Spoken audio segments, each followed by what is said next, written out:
US President Donald Trump has taken a swipe at Chinese leaders as the Secretary of State lands in Beijing for the final leg of his first official trip to Asia.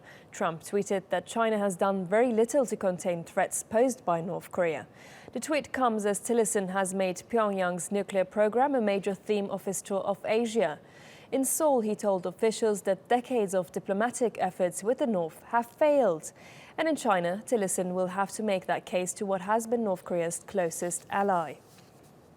Joining us from Hong Kong is David Zweig. He's a professor at Hong Kong University of Science and Technology, where he directs the Center of China's Transnational Relations. Good to speak to you. So US Secretary of State Tillerson, with no previous political experience, is on his first trip as a diplomat. Has he been up to the task, especially considering the diplomatic tension?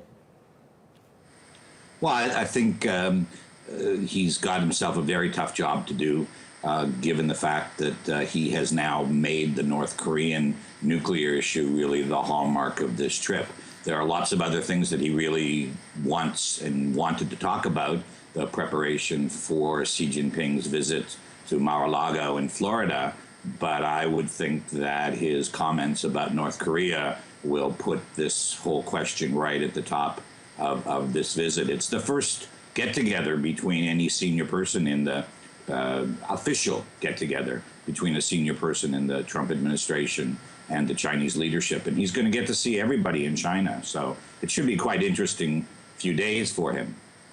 And US President Trump tweeted during Tillerson's visit, China has done very little about North Korea. How will that play out? Will Trump's tweets make it harder for Tillerson to improve relations with China? Well, President Trump has been making that point all along, that China doesn't do enough. China's dilemma, they can explain if they want, they can explain their dilemma to him, which is that they're willing to squeeze, but not to the point of causing the government in North Korea to collapse, because that would be a huge crisis for them. They may make that point to him. He's been pretty hawkish, It's the same Tillerson who made the comments about not allowing China access to the islands that they constructed in the South China Sea. So, for a businessman, I guess maybe sort of like Donald Trump, for a businessman, Tillerson's pretty tough guy on this crisis too. And has North Korea become a greater threat? How do you see that playing out? Well, it's a huge threat to the United States. President Obama told Donald Trump in their meetings that he would have to prepare for the North Korean threat, because the North Koreans are very intent on building a ballistic missile that can hit the United States with a nuclear warhead. That's their view of how they can protect themselves.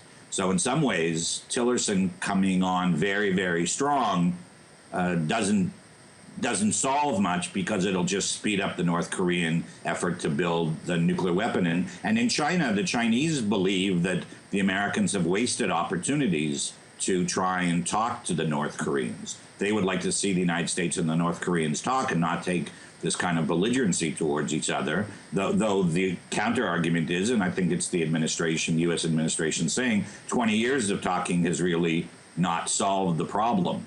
But China doesn't believe that North Korea is completely responsible for this. They feel that the United States has done things to complicate the problem. And one of those things that the United States did when President George Bush traveled to Korea and then called North Korea one of the axis of evil. This was probably, 15 years ago.